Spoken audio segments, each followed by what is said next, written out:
Minutos volvemos al estudio de Matinal Nuestra Casa para avanzar también en otras materias que son importantes de abordar, sobre todo cuando se trata de la violencia de género, a propósito de este mes, ¿no? Donde se conmemora el Día Internacional de la No Violencia contra la Mujer. Lamentablemente tenemos hoy a un jugador, al delantero del equipo de fútbol Colo-Colo, cumpliendo prisión preventiva por femicidio frustrado, una investigación que va a durar 45 días según lo estipulado el juzgado por violencia ejercida en contra de su pareja, su polola.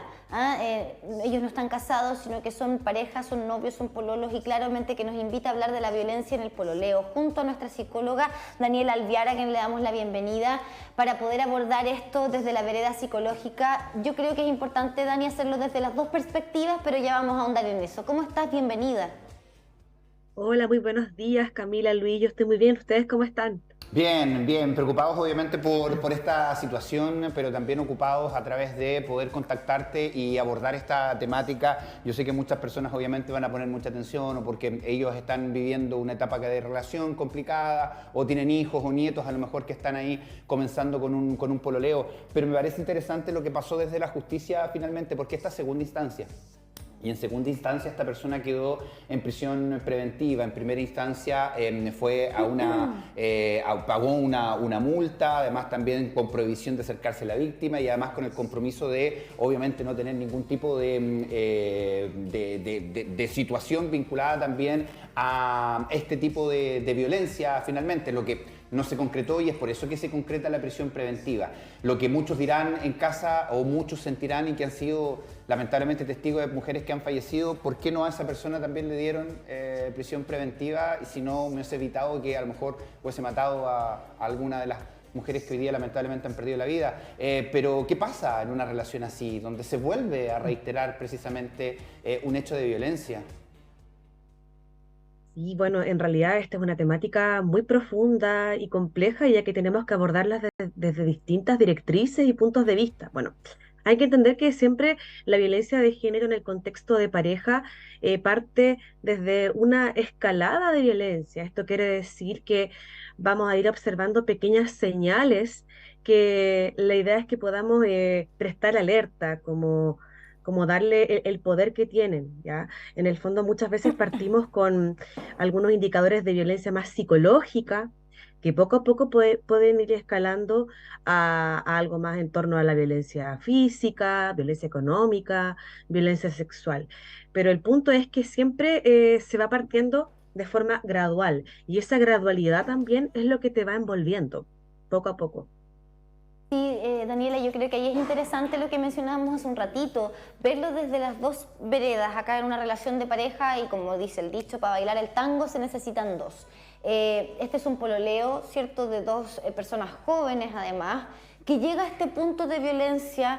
No sabemos cuáles son las razones, eso lo saben solo ellos, los involucrados en la interna, pero ¿qué es lo que puede llevar o más bien, ¿cómo puede tomar una mejor decisión quizás una persona que está partiendo una relación de pareja respecto de estas famosas banderas rojas o red flags de las que hoy día se habla? ¿A qué debemos estar atentos? Y mira, hay variadas señales que yo las voy a ir como enumerando. La idea es que igual las podamos ir conversando. Ujú. Primero que todo, como les decía adelante, señales en torno a lo psicológico, por ejemplo, que exista chantaje o manipulación emocional, que esta persona constantemente te pueda hacer sentir culpable, ¿ya? Y que nunca tome la responsabilidad que corresponde frente a los hechos de violencia. Personas que en el fondo también te pueden empezar a controlar tus redes sociales, que también pueden tener manifestaciones de celos. Frente a estas conductas iniciales ya tenemos que levantar como esta bandera roja y en un punto de vista como ideal, ojalá poder conversarlo con alguien, porque lo que suele ocurrir es que los problemas de pareja suelen encerrarse mucho en el mundo privado, y eso hace que nos vayamos encerrando en la relación y que después nos cueste mucho salir de ella. Mm. Y ahí quiero preguntarte también por el entorno finalmente. ¿Qué pasa con las familias, tanto de quien agrede habitualmente como quien es agredido? o agredida? ¿Cómo se afronta todo esto? Porque muchos papás dirán, pero ¿cómo permiten que esa niña siga saliendo con esta persona? O ese niño, ¿por qué sigue saliendo con ella a pesar de las complicaciones? ¿Cómo se aborda desde ahí? Claro. No podemos dejar encerrar a la persona y que no salga nunca más en la vida. No, por supuesto que no. Obviamente está la libertad de la persona. Yo creo que hay que diferenciar un poco lo que es la violencia de género y la violencia cruzada, ¿ya? Porque hay relaciones de pareja en donde hay violencia por ambas partes, ¿ya? Hay malos tratos. Están como esta palabra que está muy usada, lo tóxico. En el fondo, lo tóxico son comportamientos dañinos de los cuales no tomo conciencia. Entonces, si hablamos de la violencia de género, en donde hay en este caso una mujer víctima de un hombre que ejerce poder y control, ¿cómo podemos las familias ayudar? Yo creo que prestar siempre atención a los cambios conductuales. Esta persona va a tender quizás a aislarse, va a tender también quizás a alejarse de actividades que le gustaban antes, por ejemplo, si le gustaba ir a la disco, salir con amigas, perdón, participar de algo artístico, siempre prestar atención a las señales. Y bueno, hay muchos casos cuando ya se detona la violencia con algo más físico o vemos a la persona siempre llorando. La idea es que podamos hablar y prestar compañía, porque antes se creía mucho que los problemas de pareja se arreglaban en casa y yo creo que esa es la mentalidad que tenemos que ir cambiando. Tenemos que involucrarnos si vemos a alguien que está sufriendo. Sí, de todas maneras, yo creo que esa barrera ya se ha logrado romper un poquito en nuestro país, eso de no en peleas de casados o de pareja uno no se mete. Hemos entendido que eso finalmente es caldo de cultivo para que estas relaciones todavía se perpetúen mucho más. Y ahí preguntarte justamente lo que está apareciendo en nuestro GC ahora, ¿por qué es tan difícil salir de una relación tóxica? ¿Por qué hoy día nos encontramos con comentarios como ese, ¿no? De, bueno, ¿por qué no se fue? ¿Por qué no terminó? ¿Por qué siguió ahí? ¿Acaso le gustaba lo que estaba viviendo? Para que tú nos expliques desde la vereda psicológica por qué no se puede salir de una relación tóxica tan fácilmente. Sí, como lo decía al inicio, es un fenómeno complejo, porque por un lado tenemos las características individuales de la persona que continúa en una relación de violencia de maltrato, ¿ya? Características que pueden ser carencias afectivas, que tenga heridas en torno al abandono infantil, ya también que pudiese tener algún tipo de apego insano, entre comillas insano, como el apego ansioso, apego evitativo, algún trastorno de personalidad, ¿ya? Características individuales. También tenemos un poco el factor crianza, o sea, si yo viví en mi infancia y vi violencia, voy a tender inconscientemente a normalizar ciertas conductas que no son normales, ¿ya? Y por otro lado, creo que el factor neurológico es clave en esta dificultad de salir de la relación dañina, porque las relaciones tóxicas suelen activar el circuito de la dopamina en el cerebro, que es el que se activa con las adicciones, con las drogas. Entonces, ¿qué es lo que ocurre? Esta persona, cuando estamos bien, me llena de amor, de flores, de buen trato, luego viene el hecho de violencia, ¿ya? Ahí me lleno de cortisol, de estrés, y luego viene nuevamente con toda esta carga de placer, simpatía. Entonces, esta inestabilidad es muy adictiva para el cerebro, por eso cuesta tanto salir de ello y cuando las personas están en el proceso de salir también pueden manifestar muchos síntomas. Y a ver, aquí también es interesante poder ir abordando em, cómo se afronta todo esto desde, no sé si la palabra es recuperación, pero sí desde el superar estos procesos, porque podemos hoy día a lo mejor tener más posibilidades de sacar a alguna persona de este núcleo de violencia. Y digo persona porque puede ser tanto mujer o hombre que esté recibiendo el maltrato. Pero, ¿qué pasa con aquel que es el violento o la violenta? En el caso de Jordi Thompson, se supone que su plantel, su equipo, su empleador finalmente se comprometió a entregarle ayuda psicológica para que de alguna manera superara esto. No sé ahí para que tú nos corrijas también qué terminología se ocupa, si se recupera, si es, con el concepto de aquel violento que a lo mejor logra dejar atrás aquello.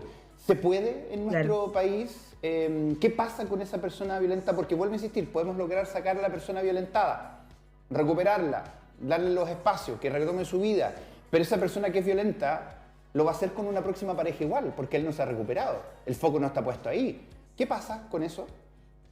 Claro, o sea, mira, nosotros los profesionales de la salud mental creemos en la posibilidad de sanar, de reparar, creemos en la posibilidad de cambio. O sea, esta persona, la persona que es agresora, sí puede mejorar, pero tiene que haber un compromiso real y profundo por querer sanar. Y para eso se requiere, ojalá, equipo multidisciplinario, o sea, tomar terapia psicológica, en caso de que haya descontrol de impulso, utilizar tratamiento farmacológico, y es muy importante de construir esta formación machista que la mayoría, por lo menos de los hombres agresores, tienen, ¿ya? Entonces, yo creo que sí se puede, pero tiene que haber un compromiso. Y en muchos casos, este compromiso no existe y por lo mismo se repite el patrón una y otra vez. Entonces, a través de la terapia psicológica podemos identificar cómo fue mi infancia que me llevó a reproducir estos patrones, ¿ya? ¿Cuáles son los patrones que tengo en la actualidad y poder ir sanando? Yo creo que se puede, pero hay que ser muy constante y comprometido. Es que me parece interesante este punto porque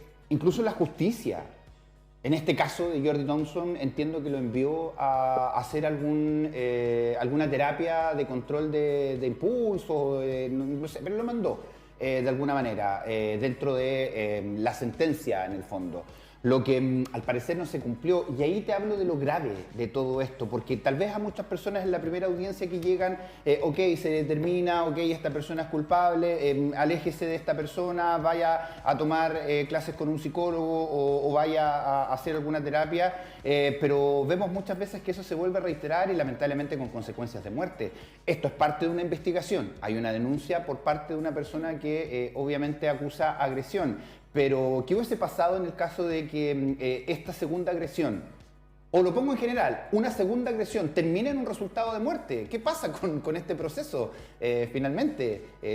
¿Existe la terapia en nuestro país? ¿La tengo que pagar yo? ¿Me la paga el Estado? ¿Tengo que ir al CESFAN y pedir una hora para poder hacerlo? Porque en ese trayecto, lamentablemente, en las segundas vueltas fallecen personas asesinadas. Claro, como te mencionaba, este proceso de cambio que yo decía, quizás pueda ser mucho más difícil en personas que tienen trastornos de personalidad grave, ¿ya? Hay muchos agresores que tienen, no sé, trastorno de la personalidad narcisista, entre otros. Entonces ahí la terapia puede ser mucho más larga y profunda, ¿ya? En la actualidad, dentro de la parrilla como de servicios públicos, existe el Centro de Reeducación de Hombres, ¿ya? Que pertenece al Servicio Nacional de la Mujer y la Equidad de Género. Tristemente, por lo que he visto, los hombres no tienen muy buena adherencia a esos dispositivos, ¿ya? Porque este mismo machismo que tienen muy interiorizado les impide reconocer sus errores y cuidarse a sí mismos, ¿ya? O sea, hay algunos dispositivos, pero hay que hacer, como te digo, un trabajo profundo y también diferenciar cuando hay trastornos de la personalidad de mayor gravedad. Sí, yo creo que acá también hay una cuestión social, porque, y es por eso que yo creo que es tan difícil abordar la violencia de género particularmente. Cuando hablamos de violencia en contra de las mujeres en relaciones hetero-cis, ¿verdad? Porque no solamente estamos hablando de lo que pueda traer consigo el agresor, ¿cierto? Como trastornos eventualmente, y lo que pasa por el otro lado también con la víctima, sino que hablamos de todo un sistema social que ha también construido este actuar violento de muchos hombres en desmedro de ellos mismos, no solamente de nosotras mujeres que podamos ser eventualmente víctimas de ellos, sino que de ellos mismos, porque a ver si podemos abordar un poquito eso, Dani. El machismo, más allá de que se entienda de si un hombre da o no da el asiento, de quién paga la cuenta, no, quiero ir más allá. Ese machismo que no le permite a un hombre demostrar emociones, que no le permite ser sensible. Reconocer errores. El machismo que le impide reconocer errores, el machismo que le impide mostrarse vulnerable y frágil, que les impide llorar, que la única emoción válida que pueden tener los hombres es la ira. Entonces todo se traduce en ira. Si me siento mal, me siento no querido, poco valorado, estresado, frustrado, triste, ira. podemos abordarlo desde ahí también, porque eso ya es algo que también es responsabilidad de todos como sociedad, no solo del individuo. Por supuesto, Cami, lo que tú mencionas es en el fondo que somos criadas, criados bajo una sociedad patriarcal, ¿cierto? Que en donde hay a lo largo de la historia predominio masculino en todos los espacios, ya en los espacios políticos, económicos. Entonces esta sociedad patriarcal ha ido socializando y educando a los hombres con una desconexión de su mundo emocional y con una desconexión de su propio cuidado personal y de otras personas. Entonces, efectivamente avance a nivel como más social es trabajo de todas y todos, ¿ya? Ir deconstruyendo las barreras en torno a la desigualdad. Yo creo que igual ahí es un trabajo súper importante. También ir educando sin tanto sexismo, por ejemplo, que los juguetes de autito, pelota para los varones, para las niñitas la cocina. Entonces, es un trabajo muy profundo que yo estoy igual muy contenta de que vayamos cada vez más avanzando. O sea, esto cada vez se habla más, en las escuelas hay conversatorios de esto, se está hablando y esa es la idea, poder ir deconstruyendo esta sociedad que finalmente nos ha hecho mucho daño, digo, esta sociedad patriarcal. Sí, nosotros queremos aportar también nuestro granito de arena a esta conversación, por eso te agradecemos obviamente de estar nuevamente con nosotros, conversación que va a estar también a través de nuestras redes sociales y obviamente también si es que necesitan o sienten buscar alguna ayuda psicológica, ya están apareciendo tus redes sociales. Gracias por estar acá nuevamente. Gracias, Dani. Muchas gracias, Cami, Luis, siempre es un gusto, nos vemos. Chao, chao. 11 de la mañana con Chao. 47 minutos, importantes conversaciones que hay que abordar, que hay que tocar, pero también es importante